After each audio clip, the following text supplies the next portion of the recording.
Salut à tous et bienvenue sur Elric Studio Jeux de plateau. On se retrouve aujourd'hui pour une partie de Legendary Encounters Alien avec l'extension Aliens, comme indiqué sur la boîte ici avec le petit macaron Aliens 30. Donc je pense que c'est sorti pour le 30e anniversaire puisque l'extension est parue en 2016 et que le film Aliens date de 86. Donc j'en conclus que c'est ça. Alors cette extension, je me la suis procurée sur Amazon US. Elle m'a coûté en prix d'achat 44 $ et 18 $ de shipping en plus. Voilà, elle contient 400 cartes. La mécanique centrale se focalise sur le jeu de la reine-mère alien, qui en fait un personnage joueur, mais le mode solo propose également de pouvoir rencontrer cette reine-mère comme boss supplémentaire, additionnel en fait, que l'on va introduire dans le deck de Hive. Voilà, donc ça, je vais vous montrer tout ça lors de la mise en place. Évidemment, je vais privilégier les nouveaux éléments que nous allons intégrer à notre partie d'aujourd'hui. Et je passerai sous silence les éléments classiques de la mise en place, que sont les decks de sergent, les decks de hatchery, les choses comme ça. Hein, voilà, je vais aller un peu plus vite, je ne vais pas parler vraiment du tapis ou des choses comme ça. Par contre, dans la mesure où l'extension apporte de nouveaux éléments pour la constitution du Hive deck, de nouveaux personnages dans les barracks notamment, à ce moment-là, je vais faire un focus sur ces éléments de jeu-là pour que vous puissiez apprécier les apports de l'extension. Voilà. Bon, cela étant dit, on va démarrer tout de suite la mise en place. Alors pour cette mise en place, je vais procéder en 3 temps. Le premier temps, d'abord pour disposer les invariants que l'on retrouve à chaque partie, y compris lorsqu'on utilise une extension. Ensuite, je vais mettre en place les éléments qui ont évolué et dans lesquels l'extension apporte de nouveaux éléments sans modifier sans en modifier exactement le contenu. C'est plutôt une manière d'enrichir, de compléter les choses. Et puis ensuite, je présenterai les éléments qui sont soit totalement renouvelés, remplacés ou qui sont entièrement nouveaux dans la mise en place. Voilà, tout simplement. Alors, au niveau des invariants, ce qui ne change absolument pas, donc c'est le deck de Hatchery. On a exactement le même nombre de cartes et le même contenu, c'est-à-dire des Facehugger et des Chestbuster. On a également le deck de Sergent, que je remélange et que je mets en place sur le plateau. Ça ne bouge pas. Au niveau des personnages joueurs, alors l'extension amène, je crois, 10 nouveaux personnages. Mais là, je ne vais pas les utiliser pour cette partie, parce que je ne les ai pas slivés encore, simplement. J'attends une commande. Donc j'évite de jouer avec des cartes non slivées à ce jeu, parce qu'on les manipule beaucoup et que ce jeu étant difficile à récupérer, je n'ai pas envie de les abîmer. Bon, pour le moment, je ne vais pas vous les présenter, mais il y en a un certain nombre, et d'ailleurs, la composition de ce deck est assez surprenante. Toujours est-il que là, au niveau des personnages, rien ne change vraiment, c'est-à-dire qu'on a toujours une carte d'avatar, et une carte rôle qu'on va placer dans le deck de départ de chaque personnage. Ensuite, on va retrouver les 5 grunts par personnage, ainsi que les 7 spécialistes dans chaque deck également. Voilà. Donc là, au niveau des personnages, je vais les mettre de côté. On a une composition de manière classique, en dehors du fait que, eh bien, il y a de nouveaux personnages qui peuvent arriver. Donc ça, je vais les disposer classiquement. Ensuite, on a toujours, mais ça on va y revenir, on a toujours une carte location et 3 cartes objectifs, sachant que la mission, ce sera d'atteindre les 3 objectifs. On a toujours un deck de Hive, également. Et un deck de type Barracks composé de différents personnages. Il y a toujours les 4 personnages du jeu de base, mais on va voir que ces éléments vont être complétés. Donc ça m'amène à la deuxième partie de notre mise en place, à savoir les éléments qui sont augmentés par l'extension. Au niveau du deck de baraquement, l'extension apporte de nouveaux personnages pour chaque film. Alors là, je vais vous proposer une partie en utilisant le scénario 1, donc le film Alien, le 8e passager, dans lequel on va avoir les personnages de Dallas, du capitaine Dallas, du lieutenant Ripley, du navigateur Lambert et du chef mécanicien Parker. À ces personnages, on va ajouter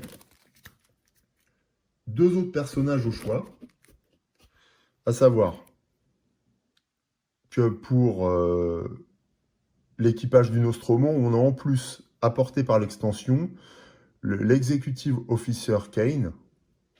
Voilà, donc c'est un officier supérieur Kane, avec son deck spécifique de 14 cartes.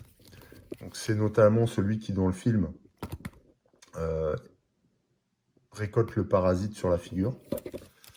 Donc on a un deck spécifique qu'on va ajouter au deck de baraque. Donc on va avoir plus de cartes en fait. On n'aura plus 4 personnages, mais plus que ça. On a également apporté par l'extension le mécanicien Brett, voilà, qu'on reconnaît. Donc l'acolyte de Parker en fait, qui lui aussi a son deck et qu'on va ajouter au baraquement. D'accord? Donc là j'ai 5 personnages, il nous manque Ripley. Alors pourquoi je l'ai laissé de côté Ripley? Parce que l'extension nous apporte un nouveau deck de Ripley qui s'appelle le deck Helen Ripley et puis Warrant Officer Ripley. Mais c'est un deck un peu particulier que je n'ai encore jamais utilisé avec des cartes en fait qui comportent les icônes de l'ensemble des films. Alors je ne vais pas jouer avec celui-là durant cette partie parce que je ne sais pas du tout comment il fonctionne et je ne me suis pas trop appesanti sur la question. Mais sachez que l'extension apporte un deck supplémentaire pour le personnage de Ripley avec des cartes particulières et une composition originale qui regroupe les caractéristiques des 4 films en un seul deck et donc qui est utilisable pour n'importe quel scénario en remplacement du deck de Ripley. Donc du coup, là je vais utiliser le deck fourni dans le jeu de base, ce qui m'amène à constituer un deck de baraquement, non pas de 4 personnages, mais de 6 personnages. Donc on a beaucoup plus de cartes, hein, puisqu'on a 28 cartes supplémentaires par rapport au jeu de base. Donc voilà, notre deck est bien augmenté. Alors vous voyez pourquoi j'attends des slips, c'est parce qu'ils ne sont pas tous de la même... ils sont pas tous du même gabarit, donc c'est assez gênant et pour mélanger et aussi pour piocher et tout ça. Déjà, c'est pas confortable ni à l'œil ni sous la main. Et puis en plus, ça peut amener des manipulations un peu biaisées parce qu'on va avoir tendance à se saisir des cartes contenues dans les grands sleeves alors que on devrait prendre des cartes de manière indifférente. En tout cas, voilà, on a un gros deck de baraquement désormais. Donc là, de manière classique, eh bien, on va piocher des cartes. Je vais le remélanger un petit peu hors caméra avant de disposer la rivière de cartes dans le HQ. Mais ça fonctionne exactement pareil, hein, hormis le fait qu'il y ait 6 personnages à la place de 4. Ce qui est augmenté également par l'extension, c'est le deck de Strike. Alors, il n'est pas bouleversé, mais l'extension apporte 10 cartes supplémentaires qui amènent elles-mêmes on va dire, des capacités, des fonctionnements un petit peu différents dans le deck de dégâts, de blessures. Voilà, pour un peu plus de variabilité dans les effets que l'on peut subir lorsqu'on est blessé par un ennemi. Donc, eh bien, ce deck-là grossit un petit peu. On passe de 44 cartes à 50 cartes grâce à l'extension. On a également un apport assez conséquent dans le drone deck. Vous savez que le drone deck va venir enrichir le deck de Hive, le deck de ruche, et notamment chaque mini-deck, pour nous permettre d'influer un petit peu sur le niveau de difficulté du jeu. Donc plus on va ajouter des cartes drones, plus le jeu sera simplifié, en théorie. Avec les éléments apportés dans le drone deck par l'extension, la mécanique n'est plus celle-ci, c'est-à-dire que les drones ne sont plus là pour faciliter la partie, mais pour lui apporter un degré de variabilité accru. Ça veut dire que certaines cartes drones vont être plus défavorables que certaines autres.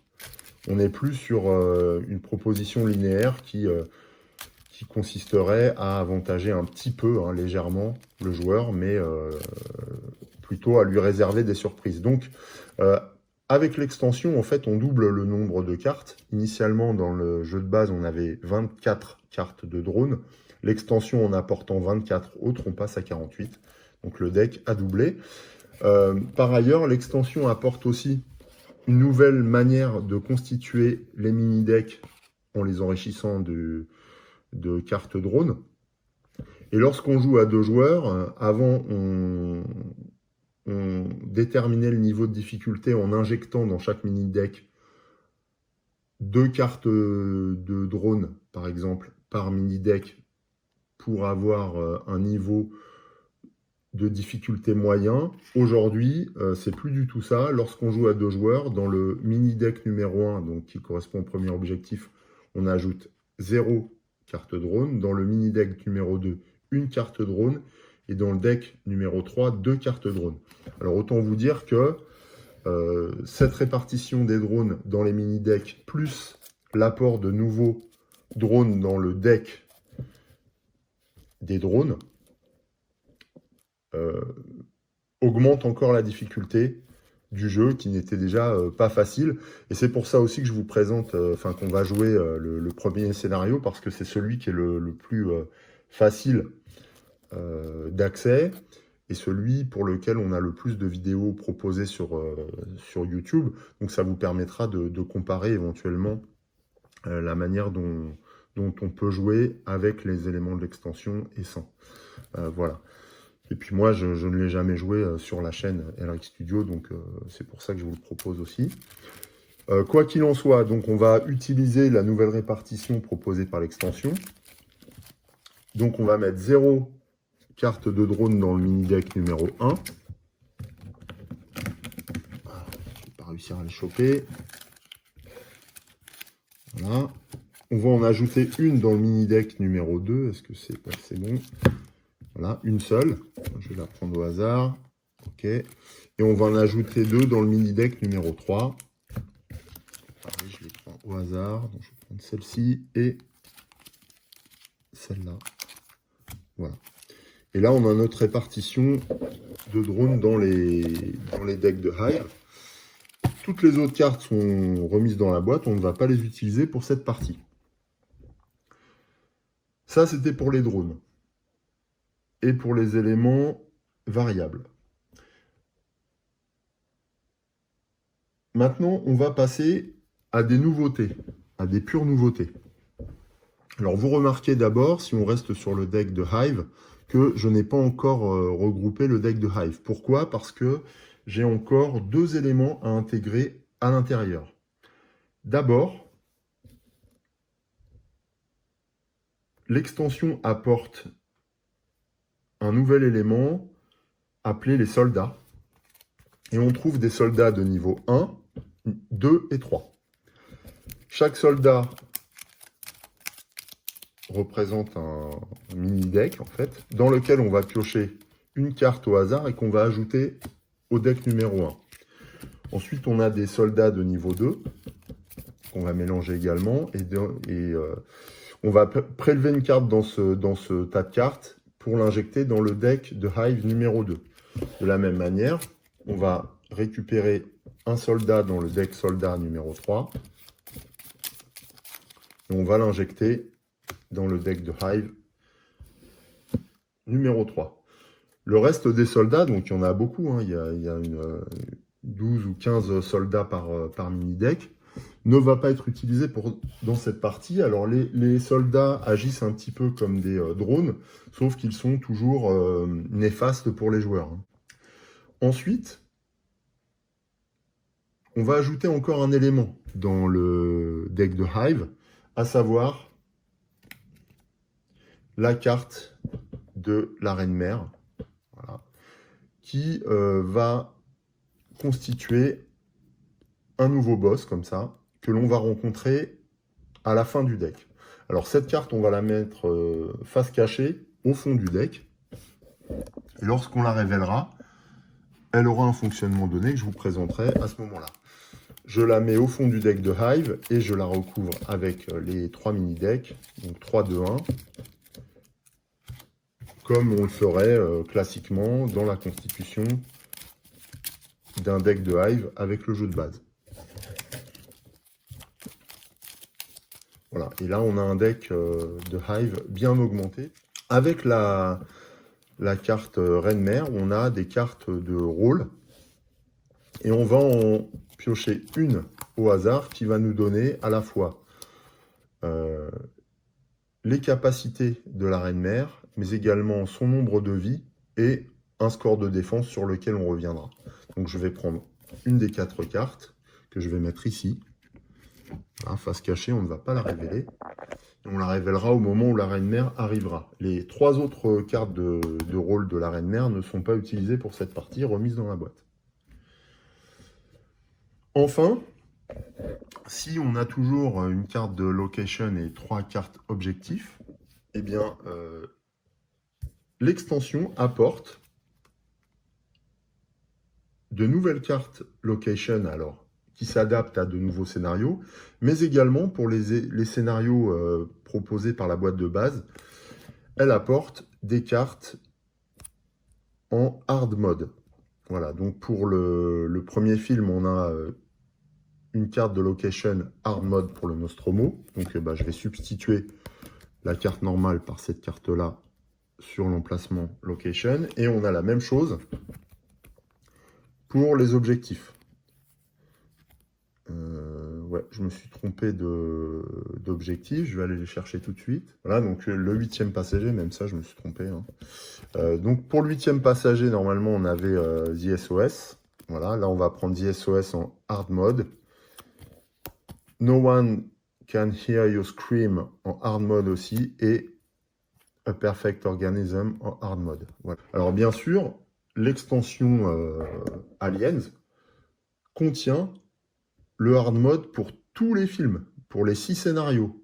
C'est-à-dire les 4 scénarios du jeu de base et les 2 scénarios apportés par l'extension. Voilà, mais les nouveaux scénarios apportés par l'extension feront l'objet d'une nouvelle vidéo. Je ne vais pas les jouer maintenant, parce qu'il y a déjà pas mal de nouveautés intégrées à cette partie. Voilà, et du coup, de manière assez classique, même si on a injecté beaucoup d'éléments de l'extension à l'intérieur, on a une partie de Legendary Encounters Alien qui est prête et qui ne nous perd pas avec des éléments qui viendraient encombrer notre esprit ou l'espace de jeu, alors qu'on va le voir, ils influent quand même assez fortement sur le cours des choses durant les tours de jeu. Bien entendu, avec tous ces éléments, il y a de nouvelles capacités, à la fois pour les personnages qui composent les baraquements, ou pour les ennemis qui composent le deck de Hive, ou même pour les objectifs ou les localisations. Mais on va découvrir tout ça également pendant la partie. Et puis en fin de vidéo, en fin de partie, en fait, je prendrai le livret de règles de l'extension et je détaillerai toutes les nouveautés que contient l'extension. Mais je vais faire ça en fin de partie, comme ça, et puis je mettrai un petit chapitrage, comme ça, ça permettra à ceux que ça intéresse d'aller voir spécifiquement ce sujet sans avoir l'obligation de le faire, quoi. Il y a peut-être des gens que ça n'intéresse pas, mais en tout cas, voilà, on aura le détail du drone deck, les détails sur le hard mode, les nouvelles capacités, etc. Mais il y a beaucoup d'apports hein, dans cette dans cette extension, mais je préfère aborder les choses en proposant une partie directement. Donc là, je vais simplement, hors caméra, remélanger tous les decks, et puis on va démarrer la partie. Dernière chose, je vais procéder comme la dernière fois, c'est-à-dire que je vais faire une vidéo par objectif. Alors la première vidéo va intégrer à la fois l'introduction, la mise en place et l'atteinte du premier objectif. La deuxième vidéo sera consacrée au deuxième objectif et la troisième vidéo au troisième objectif, ainsi qu'à la conclusion. Voilà, et évidemment, si on atteint un tel point d'avancement dans la partie, parce que vous allez le voir, le hard mode ne galvaude pas du tout son nom et relève véritablement chaque partie de Legendary Encounters Alien. Allez, on démarre. On va commencer par révéler les cartes du HQ. Alors, on a d'abord le Rappel Down. Donc, c'est une carte de l'extension de recrutement. On verra après les capacités qu'elle propose. Un Captain of the Ship, une carte de Dallas. Un Electric Prod. Carte Tech. D'ailleurs, là, ce sont deux cartes Leadership. Une carte Tech encore de Bonus Situation, une carte de Brett. Nouvelle carte, du coup, de l'extension. Et enfin, un Review the Nav Data, donc du navigateur Lambert. Une carte d'attaque. Ensuite, on va déterminer qui joue en premier entre Ripley et finalement le capitaine Dallas, parce que j'avais pris Bishop au début, puis j'ai remplacé pour être thématiquement plus raccord avec le 8e passager. Donc 1, 2, 3, 4, etc. On lance le dé, on voit qui commence. J'aime bien faire comme ça, donc c'est le 5. Donc ça doit être 1, 2, 3, 4, 5. C'est Ripley qui va commencer. Sachant que là, la mission et l'objectif 1 est de trouver les deux parties et l'origine du SOS perçu, en tout cas du message reçu à bord du Nostromo. On prend une première main de 6 cartes. 1, 2, 3, 4, 5, 6. Et on y va. Alors déjà 3 grunts que je vais mettre en jeu. Je ne vais pas pouvoir en faire grand chose là sur ce tour. Avant ça, je vais quand même reprendre le turn order qui fait que je dois piocher une première carte du deck de Hive. Ce qui signifie que là, la menace augmente à mesure que l'on s'approche du vaisseau alien, origine du message. Et donc, bon, ça ne change rien pour les grunts. En revanche, avec 3 spécialistes, on va recruter, si on le peut, tout de suite. Alors, qu'est-ce qu'on a en 3? Alors, j'ai toujours la possibilité de piocher un sergent. Sinon, on a le Rappel Down. Alors, ça m'embête parce que c'est une carte Leadership. Sachant que la carte signature du capitaine est Leadership, j'aimerais garder cette carte pour Dallas. Et Ripley, elle, sa carte signature est une carte Intel. Qui correspond davantage, voilà, à la carte de Lambert, là, mais qui coûte 6, donc je ne peux pas la piocher. Donc on va aller chercher un sergent, simplement. Et c'est une carte survival, donc ça c'est pas mal, avec 2 en recrutement et la capacité coordinate. Je mets ça dans sa défausse, et le tour de Ripley est déjà terminé. Voilà. Avec la moitié des cartes inutiles, c'est un peu le problème en début de partie. Il va falloir qu'on s'équipe assez rapidement. Je pioche une nouvelle main de cartes pour Ripley. 1, 2, 3, 4, 5, 6. Alors elle a sa carte signature qui va lui permettre de piocher. 2 grunts à nouveau et 3 spécialistes. Voilà, donc en principe, on avait 3 grunts au début, 2 grunts là. Donc la dernière carte qu'on piochera sera une carte spécialiste. Donc on pourra recruter certainement plus facilement la prochaine fois. C'est à Dallas qui emboîte le pas de Ripley pour aller avec elle, 1, 2, 3, 4, 5, 6, vers l'origine de ce message mystérieux. Et là, c'est 4 grunts carrément. Donc là, c'est vraiment compliqué parce que avec 4 grunts que je vais mettre en jeu maintenant, si il va pouvoir scanner. Mais avant ça, bien sûr, je vais jouer. Je vais avoir du mal, je le sens. Je vais oublier tout le temps la phase de Hive. Donc là, pour le tour de Dallas, je tire bien sûr une carte de Hive. Alors, il a des grunts qui ne vont pas être tout à fait inutiles puisque il va pouvoir scanner cette fois. On va scanner la Power Station tout de suite. Et c'est un événement qui survient. Premier événement pendant l'exploration du vaisseau Alien. Alors, quand il y a un événement qui survient, on regarde ce qui est indiqué sur la carte d'objectif. Donc, Event, Wrath Landing, Draw 2 strikes. Each other player draws a strike. Voilà, donc en fait, on a atterri un peu brutalement sur la planète que l'on doit explorer. Et du coup, eh bien, Dallas a été blessé. Donc on va piocher 2 strikes.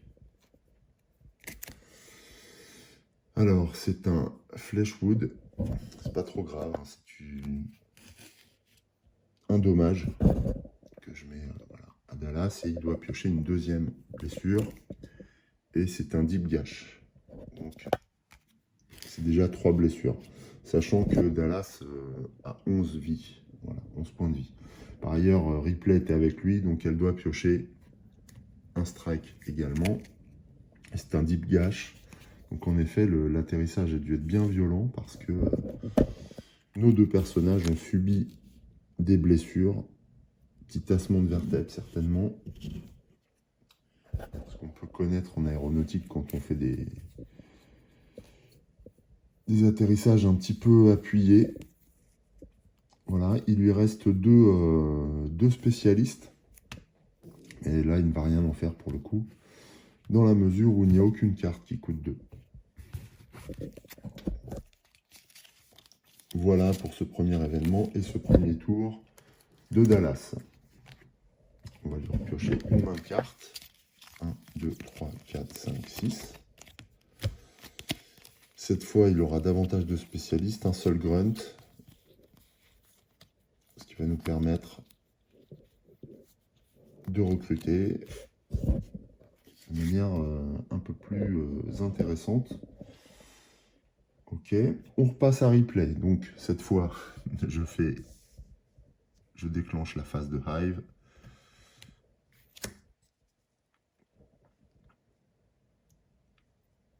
Les risques augmentent à fur et à mesure qu'on s'approche du site duquel provient le signal. Que va faire notre chercheuse? Elle va piocher une carte avec sa carte signature, Thirst for Knowledge. Thirst. Elle pioche sa dernière carte, c'est un spécialiste également. Elle a combien de spécialistes en main? 1, 2, 3. Elle a 4 spécialistes en main, donc elle devrait pouvoir recruter. Alors c'est pareil, là on a une carte Captain of the Ship, mais je voudrais bien la garder pour Dallas. C'est encore une carte leadership. Donc on va prendre un autre sergent. C'est une carte tech, encore une carte recrute de 2. Voilà. Ouais, je veux absolument pas trop diluer les decks et je veux surtout spécialiser quand j'en ai l'occasion un deck sur une capacité. Donc c'est un petit peu pour ça que je fais le choix de ne pas acheter de cartes au moment où j'en ai parfois l'opportunité. Avec ces 2 grunts, elle ne va rien faire, hein, puisqu'il n'y a pas moyen de scanner une salle là, pour ce coup-là. Donc le tour du lieutenant Ripley est terminé. Elle reconstitue sa main de carte. Et sa pioche. Donc pour le moment, c'est assez classique comme début. 1, 2, 3, 4, 5, 6.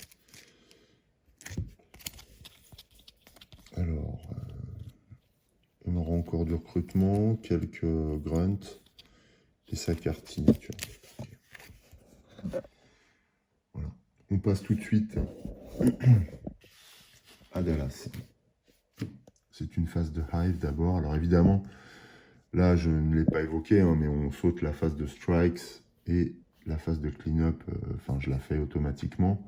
Je ne reviens pas sur le déroulement du tour maintenant qu'on a connaissance du jeu. Ce n'est pas forcément utile. Alors, Dallas, lui, a 5 spécialistes. Donc là, il va pouvoir recruter de manière intéressante. Donc il va jouer déjà tout de suite 4 spécialistes. Il va jouer les 5 en fait. Et il va utiliser 4 points pour recruter Captain of the Chip.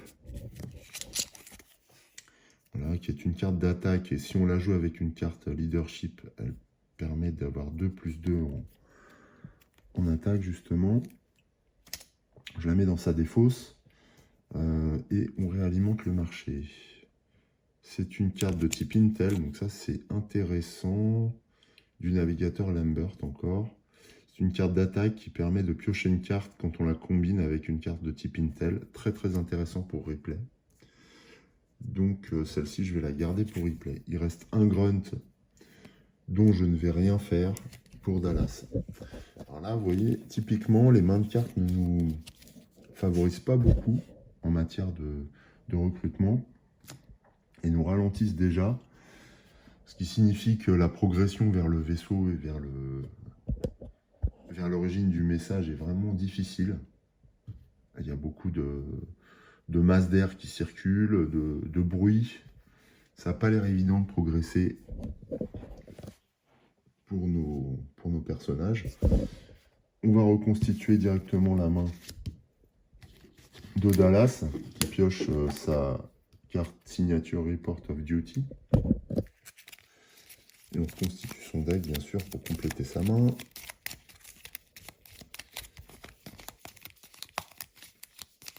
C'est un début assez chaotique entre les blessures de l'atterrissage difficile et cette incapacité à recruter. Donc là, c'est 5 cartes. 1, 2, 3, 4, 5. Ça n'a l'air de rien, mais c'est un début qui me paraît assez peu favorable. Voilà, là, on a 3 spécialistes et 2 grunts. Alors les grunts, là, fonctionnant par paire, vont être plus intéressants parce qu'on va arriver sur des pièces que l'on peut scanner. Et justement, c'est à replay de jouer. Donc, phase de Hive. Ça y est, c'est bon. Je l'ai intégré. Replay avec ces 2 grunts va scanner le MedLab. Hein. On va pas attendre. Comme ça, on va voir ce qui se passe. Et en fonction de ça, on fera soit un recrutement, soit... Voilà. Donc, on joue 2 grunts, on scanne le Skylab. Et eh bien, on pénètre dans le vaisseau. Et on tombe sur ces objets assez particuliers, mais qui se révèlent être... Enfin, qui ressemblent à des œufs. Voilà. Alors, ce sont des cartes ennemies, bien sûr. This alien does not move or strike. Mais par contre, attention, il y a un effet quand un événement survient.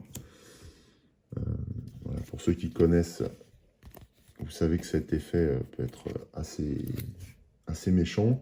Pour ceux qui ne connaissent pas, mais on verra ce qui se passe à ce moment-là. Ensuite, Ripley va jouer sa carte de chercheuse pour piocher une carte, un nombre de cartes équivalent au niveau d'objectif. Donc là, on a un objectif. Donc elle pioche une carte de sa main et elle tombe sur un nouveau spécialiste. Donc en main, elle a 4 spécialistes, ce qui est bien. Et elle va aller récupérer pour 3 points de recrutement l'expert Navigator. Voilà, donc carte Intel d'attaque avec 2 points de dommage, qui inflige 2 points de dommage et permet de piocher une carte quand on la combine avec une carte Intel. Il nous reste un spécialiste. On va reconstituer le marché. Alors, c'est une carte de Brett. Alors là, la difficulté, c'est qu'on a voilà, des cartes qui coûtent extrêmement cher. 6, 5, 8, 6. On n'a qu'une carte qui coûte 3. Donc il va falloir trouver un moyen pour que des achats se fassent de manière coordonnée. En tout cas, pour le moment, Ripley s'arrête là. Il défausse toutes ces cartes. Elle va continuer sa progression. 1, 2, 3, 4, 5. Aux côtés de Dallas. Alors, voilà, on aura un sergent coordinate du coup, qui va remplir son rôle au prochain tour. Ok, on enchaîne directement avec Dallas.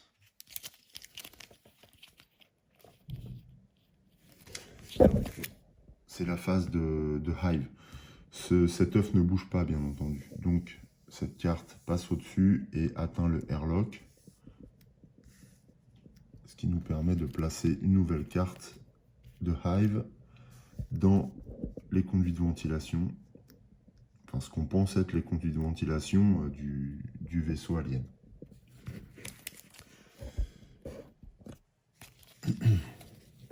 Dallas va scanner le airlock, le SAS là, qui viennent de localiser.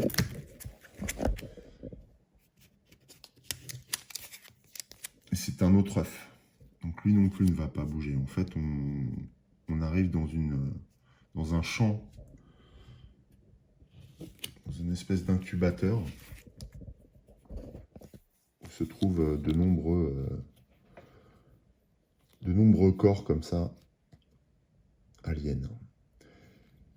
Il va jouer son Report of Duty. Par ailleurs, donc son Report of Duty lui permet de piocher. Par ailleurs, une fois dans ce tour, vous pouvez gagner un sergent ou un caractère du HQ qui coûte 3 ou moins. Donc, il joue ça. Donc, il pioche. C'est une carte Captain of the Ship. Donc là, vu qu'on a joué le Report of for Duty, c'est une carte Leadership. Ce qui fait qu'en jouant tout de suite Captain of the Ship, on aura un score de dégâts augmenté de ce score-là, donc une valeur de 4 en dégâts. Les grunts ont déjà été joués. Avant de jouer cette carte, je vais quand même acheter une carte de 3 ou moins. Donc Dallas appelle l'officier Kane pour les aider dans l'exploration. Donc on met ça dans sa défausse. C'est une carte de 3. Ça nous permet de réalimenter le marché. Donc là, on est sur une carte de 2. C'est une carte de type Intel. You have your orders. C'est une carte du capitaine Dallas. Carte de recrutement. Et cette fois, je vais combiner, je vais utiliser de manière opportune cette icône pour pouvoir activer l'effet particulier du Captain of the Ship, ce qui permet à Dallas de détruire un premier œuf. Ouais, ces objets ne nous inspirent rien qui vaille, donc on va les détruire le plus vite possible avant qu'ils nous causent des problèmes. Il reste 3 en recrutement pour Dallas. Il va les utiliser pour faire appel au sergent. Voilà, donc c'est une carte Intel. Bon, ça c'est pas génial. J'aurais préféré que cette carte soit piochée par Ripley. Le tour de Dallas s'achève, on n'a plus de cartes à jouer, donc on passe au clean-up puisque dans le combat de zone il n'y a pas d'ennemis. Je reconstitue la main de cartes de Dallas. 1, 2, 3, 4, 5, 6. Cette fois, il a pas mal de grunts. Il en a 3, donc ça va suffire pour détruire le second œuf potentiellement. C'est un nouveau tour pour Ripley. Donc d'abord la phase de Hive. On a toujours un œuf au milieu du chemin là.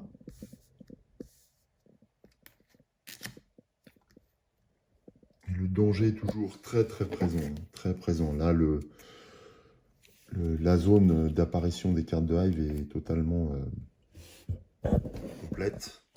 On va jouer le sergent, mais on va la rendre disponible. C'est une carte tech, on n'a pas besoin de cette icône ce tour-ci, mais en revanche, je vais mettre la carte sergent coordinate ici pour la jouer pendant le tour de Dallas, en fait. Pour pouvoir la jouer pendant le tour de Dallas. Il me reste 2 spécialistes que je vais utiliser pour recruter pour replay. You have your orders. Voilà, c'est une carte de recrutement qui permet de filtrer le deck de Barracks. Donc de faire tourner davantage le marché. Donc ça c'est pas mal. Surtout dans la mesure où là on a augmenté le nombre de cartes. On va pouvoir creuser à l'intérieur pour chercher les cartes qui nous conviennent. Donc ça c'est une carte intéressante là, avec l'extension notamment. Je trouve qu'elle a encore plus de sens. Et puis, bien sûr, comme on a acheté une carte, on va révéler quelque chose de nouveau. C'est bien, c'est une nouvelle carte de type Survival, carte de Brett, qui inflige des dommages et qui coûte 3. Avec le mot-clé Coordinate. Il nous reste 2 grunts. On va scanner encore, on explore hein, toujours. Donc on scanne cette pièce. Et un nouvel œuf est mis en lumière. Donc on est vraiment dans un champ d'œufs. Pour ceux qui connaissent le film, on sait que ça correspond au tout début du film. Et c'est déjà bien angoissant. Voilà, cette découverte marque la fin du tour de replay. Donc je défausse toutes ces cartes et on reconstitue sa main de cartes. La carte de sergent reste ici. Alors quand on joue à plusieurs joueurs, en fait on les a en main et puis on les joue lors du tour du coéquipier ou des coéquipiers. Mais là, vu que j'ai que 2 mains, je les laisse devant moi pour pouvoir les jouer lors d'autres personnages joueurs. Voilà. On reconstitue la main de replay. Donc elle avait 3 cartes dans son deck. Donc elle pioche un sergent notamment. Je remélange.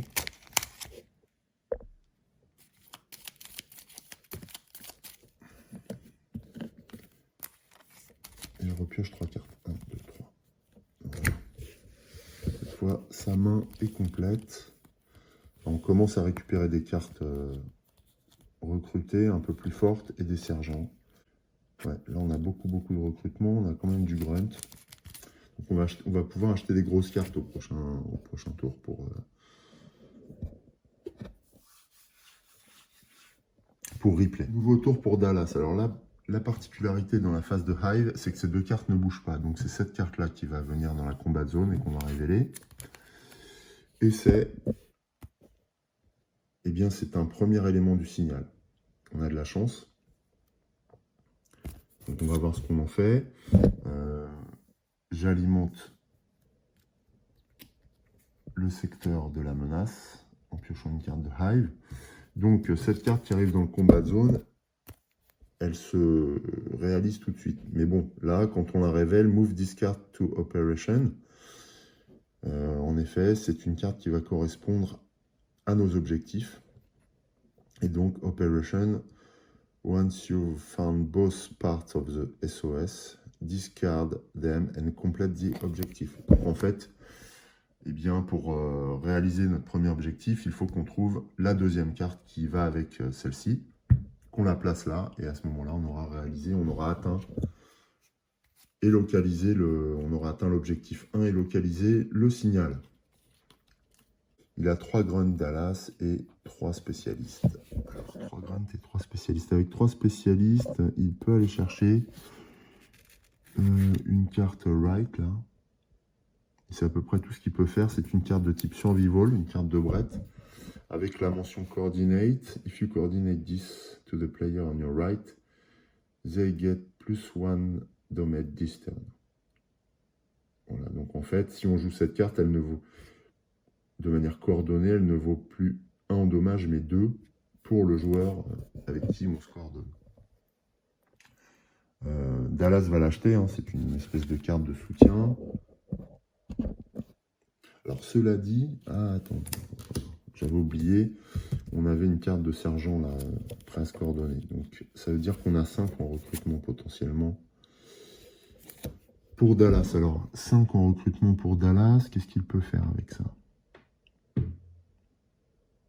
Là c'est 6, 5, Electric Prod. Ah ouais, ça c'est intéressant, parce que c'est une carte qui se combine avec une carte de type Nostromo.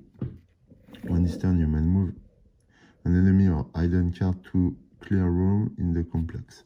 On va acheter ça plutôt en utilisant le sergent dépêché par Ripley pour soutenir l'action de Dallas. Donc Dallas joue 3 spécialistes, Ripley joue son sergent. Comme elle la joue, on la remet dans sa défausse, on le place dans sa défausse. Les cartes coordinate sont remises dans les decks de leurs propriétaires. Ce qui fait que Dallas peut recruter Parker et son Electric Prod. Ça c'est bien. Il lui reste 3 grunts qu'il va utiliser pour détruire un œuf. L'œuf qui va être dans le airlock. De cette manière, ça va limiter les risques, même s'il en reste un encore.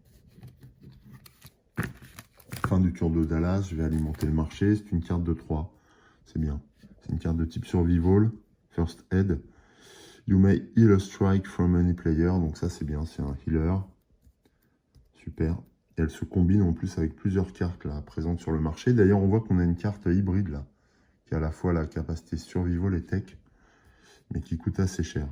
En revanche, elle a 2 effets, donc elle se combine différemment selon la manière dont on va l'articuler avec d'autres cartes. On passe à une nouvelle phase de Hive pour Ripley. Donc, encore une fois, le danger s'accroît au fur et à mesure de l'exploration du vaisseau. Il faut absolument qu'on trouve cette deuxième partie de message. Alors, 2 grunts, ça c'est bien parce que ça va nous permettre d'explorer. Et 6 en recrutement, plus le fait, la capacité de filtrer. Là, il n'y a pas besoin de coordonner cette carte. La capacité de filtrer un petit peu le marché, donc c'est bien. On va déjà regarder ce qu'aperçoit Ripley lors de sa visite du vaisseau alien dans le airlock. C'est encore un œuf, hein, il n'y a que ça, décidément. On est vraiment tombé sur un nid de on ne sait quoi. Ensuite, alors là, soit je joue le sergent pour coordonner, soit je recrute directement. Je pense qu'on va recruter directement pour Ripley. Je serais tenté de lui recruter First Aid pour 3. Voilà. C'est une carte survival qu'on va mettre dans sa défausse. Et on va voir ce qu'on pioche. C'est une nouvelle carte survival de Brett. Et c'est la même que celle-ci. Donc on va la récupérer puisqu'elle coûte 3 aussi. On va l'affecter à Ripley également. Ouh, c'est quoi cette carte? Ken's Son. Ah oui, le fils de Ken. Ah ouais. Executive Officer Kane. C'est une carte de 4 qui coûte 7. Par contre, c'est une carte de type Intel, donc elle va intéresser Ripley. Je vais essayer d'aller la chercher. Et elle permet d'activer. Donc on verra son effet. Elle a un effet activé. On verra son effet un peu plus tard. Ça, c'est une carte de l'extension. Ce sont des cartes puissantes, mais qui coûtent extrêmement cher. Voilà. Il nous reste simplement cet effet à appliquer. Donc, look at the top 2 cards of the barracks. C'est ce qu'on va faire. On va regarder 2 cartes du dessus des baraques et on va coordonner. Les deux sont bien. Alors, put one on the bottom et one back on the top. Les deux sont bien. Hein. On a Here Kitty Kitty. C'est Brett qui cherche Jonesy. c'est une carte de recrutement type tech et une carte de survival, find it and kill it. Je vais garder la carte d'attaque qui coûte 4, même si elle est un peu plus chère. Et donc la carte de Brett, on va la mettre tout au fond du marché. Elle était bien aussi, mais voilà, j'ai pas trop le choix. Quand on regarde l'effet de You Have Your Orders. Voilà. Et donc le tour de replay s'achève déjà. Donc ça va vite en fait, on est bien, on progresse là dans le vaisseau. Mais attention où on met les pieds. 1, 2, 3, 4, 5, 6. Uniquement des cartes de départ et de recrutement pour replay. Et cette carte atteint la combat zone. Donc on va voir ce qui se passe. C'est une carte événement. On va alimenter quand même le Hive. Voilà, pour ne pas oublier. Alors, un nouvel événement survient. Donc, bah, c'est l'événement qu'on a connu tout à l'heure. Donc, c'est le Ross Landing. Donc, en fait, là, l'atterrissage de la navette a déjà eu lieu, mais bah, je sais pas. Les explorateurs trébuchent et se blessent. Donc là, cette fois, c'est Ripley qui va se blesser plus intensément. Donc il va piocher 2 strikes. 1, 2. On va les arriver une par une. Alors, c'est un double slash. Donc, qui lui inflige 1 dégât, mais qui oblige à piocher tout de suite une autre carte strike. Donc, c'est celle-ci que j'aurais dû piocher. Et c'est un Contaminated Wood, donc pas très important, mais c'est un dégât qui ne peut pas se soigner. Et donc, je dois maintenant piocher le 2e strike de l'effet de l'event. Et cette fois, c'est un Damage Hand. Alors ça, c'est une carte un peu spéciale. Je crois qu'on l'a eu dans la partie précédente filmée. At the start of your turn, discard this and 2 random cards from your hand. Donc ça, je vais la laisser ici et elle va amoindrir notre capacité à agir. Parce qu'on s'est blessé à la main. Par ailleurs, l'event oblige aussi Dallas à prendre une strike. Et donc, il récupère un deep gash. Alors, lui, il se fait bien mal. Et il est déjà à 5 en dégâts. Donc, j'espère qu'on va pouvoir se soigner. Sachant que là, ce sont des cartes qu'on peut retirer si on a un healer. Et ça met fin à cet événement. Alors on voit que les événements en hard mode sont beaucoup plus forts que les événements ordinaires. Hein, parce que l'événement du mode normal, c'est que l'exploration est rendue plus difficile par des zones sombres, je crois, et qu'il faut un dommage de plus pour scanner une pièce. Voilà. C'est quand même très très différent. On vérifiera ça en fin de partie. On comparera vraiment de manière plus fine les cartes, mais il me semble que c'était ça. Donc la phase de Hive est terminée. On passe au tour du joueur. Nouveau tour pour Dallas,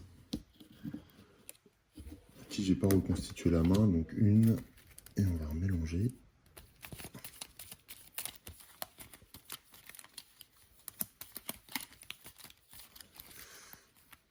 2, 3, 4, 5, 6.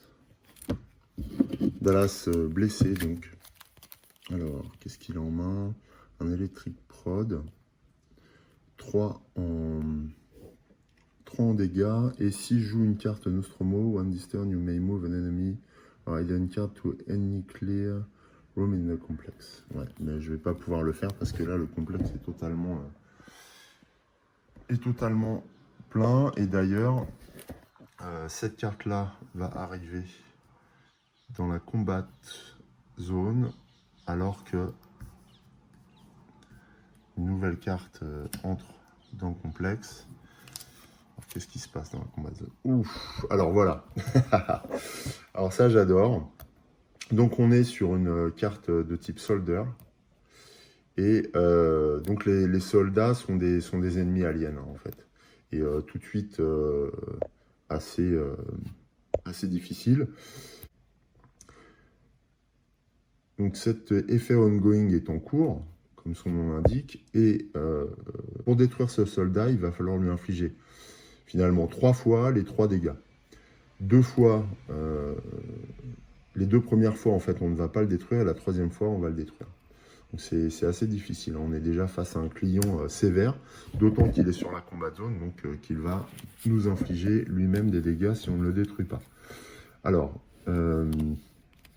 donc ça c'était pour la Hive Phase. Du coup, eh bien, comment il s'appelle, Dallas va jouer tout de suite son Electric Prod pour infliger déjà un premier tour de dégâts au soldat. Alors c'est quoi comme c'est un Armored Soldier. Ouais. Donc il a un squelette renforcé. Donc je mets un cube hein, pour voir qu'on a déjà effectué 3 dégâts à ce triste cire. Ensuite, il va jouer son Report for Duty pour piocher une carte dans son deck. Et donc on tire un nouveau spécialiste. Ce qui fait qu'en main, on a 5 spécialistes. Donc 5 spécialistes. Ah, et en plus, à ce tour, je peux récupérer une carte de 3 au moins gratuite ou un sergent. Bien sûr, je la mettrai dans ma défausse, donc je vais prendre le right, que je vais mettre dans la défausse de Dallas. On révèle une nouvelle carte. Et c'est un Find It and Kill It, très bien, que nous allons acquérir pour 4 points de recrutement. Voilà. Toujours dans la défausse de Dallas, et en plus ce sont des cartes qui se combinent puisqu'elles sont toutes les deux de type survival. On révèle une autre carte, c'est un Motion Detector, c'est une carte de type tech mais dont l'effet s'active avec une carte tech. Donc voilà, sinon elle a 2 en recrutement. Il reste un spécialiste pour Dallas dont on ne va rien faire, et on défausse tout ça, ça met fin à son tour. Là cette fois par contre on va suivre le déroulement du turn order puisqu'on arrive à une strike phase. Dans la mesure où il y a un ennemi dans la combat zone, Dallas subit une attaque. C'est un nouveau Contaminated Wood, donc une blessure qui ne peut pas être soignée, que subit Dallas, que je mets chez lui. Donc on en est déjà à 6 blessures sur 11. Ça devient critique, puisque là il a plus de blessures que de vie restante. Ça illustre déjà les premiers effets des éléments apportés par l'extension. On voit que c'est tout de suite plus redoutable que ce qu'on trouve dans le jeu de base. C'est au tour de Ripley. Alors Ripley a une main blessée, donc on va défausser de manière aléatoire 2 cartes de sa main, ainsi que cette carte de strike en début de son tour. Alors, première carte, c'est un spécialiste qu'elle défausse. Et deuxième carte, eh bien c'est sa carte signature. Donc il va lui rester 4 spécialistes. Avant de jouer, on va procéder à la phase de Hive. Donc cette carte passe les œufs et donc arrive dans le combat zone. On va découvrir tout de suite ce qui s'y cache. Et la Hive avance. Ok, on révèle cette nouvelle carte. Alors, eh bien voilà, on a découvert l'autre partie du message, du SOS. Et donc on doit, quand on révèle cette carte, on la place dans la phase opération, dans le quartier Operation. Et quand elles sont toutes les deux dans le quartier Operation, on peut défausser ces 2 cartes.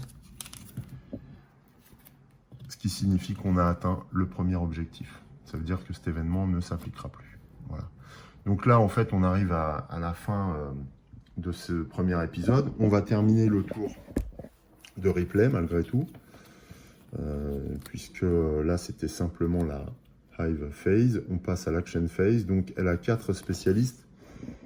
Elle va acheter quelque chose, Ripley, mais ce sont que des cartes d'un coût très élevé. Alors ça ne nous aide pas du tout. Donc on va plutôt acheter un sergent. Ce coup-ci, alors c'est un sergent avec le symbole leadership, 2 en recrutement symbole coordinate qu'on va mettre dans sa défausse. Elle ne va rien faire d'autre. En revanche, eh bien, ils sont déjà face à l'Armored Soldier. Donc elle va devoir subir une strike phase en piochant une carte de strike. Et oh là là, elle se prend un brutal puncture. Donc c'est 3 dégâts nouvellement subis. On ajoute ça à tous les dégâts qu'elle a déjà encaissés. Donc là, pour l'instant, elle est atteinte de 3, 4, 5 et de 7 dégâts alors qu'elle a 9 vies. Ouais, c'est sévère d'autant qu'on ne peut pas endommager le soldat qui nous fait face. C'est assez terrible et on vient à peine d'atteindre le premier objectif. Donc on passe à la clean-up phase. On pioche de nouvelles cartes. 1, 2, 3, 4.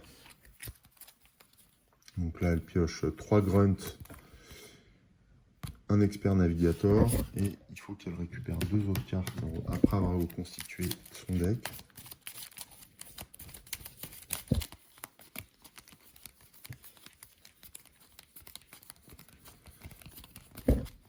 Ouais, c'est déjà chaud. C'est déjà très très chaud. Alors, 2 autres cartes, c'est sa carte signature et son sergent qu'elle récupère dans sa main. Donc, on a pas mal de dégâts, mais il nous en manque un. On va voir ce qu'on pioche. On pourra peut-être détruire le soldat là, qui nous fait face. À moins que Dallas puisse s'en charger, mais j'ai oublié d'ailleurs de piocher la main de Dallas. Donc je vais le faire, et puis on mettra fin à ce premier épisode. Voilà, qui commence déjà à être extrêmement chaud. 1, 2, 3, 4, 5, 6. Alors qu'est-ce qu'il a Dallas en main? Ouais, il a des dégâts. Mais il n'a pas de carte leadership, donc il ne va pas pouvoir... Il va lui manquer un point. Oh la vache. Ouais, ça va être tendu. Hein. On va voir que le prochain tour va déjà être extrêmement difficile.